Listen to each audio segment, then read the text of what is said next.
میرے نبی کریم صلی اللہ علیہ وآلہ وسلم نے فرمایا 4 چیزیں بدبختی کی علامت ہیں۔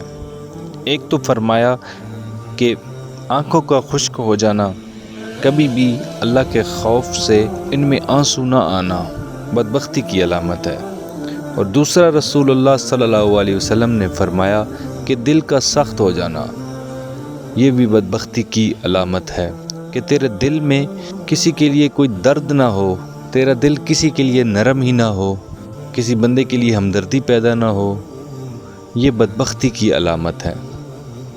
اور تیسرے نمبر پر حضور صلی اللہ علیہ وسلم نے فرمایا کہ دنیا کی ہرس میں لگ جانا، لالچ پیدا کر لینا، ہوس پیدا کر لینا، میں کیسے زیادہ سے زیادہ مال اکٹھا کر سکتا ہوں، یہ بھی بدبختی کی علامت ہے۔ دیکھیے یہ کس طرح کے روحانی امراض ہیں جو بندوں کو جکڑ لیتے ہیں اور ان کی روحانی زندگی کو برباد کر دیتے ہیں۔ چوتھے نمبر پر آپ صلی اللہ علیہ وسلم نے فرمایا کہ لمبی امیدیں وابستہ کر لینا۔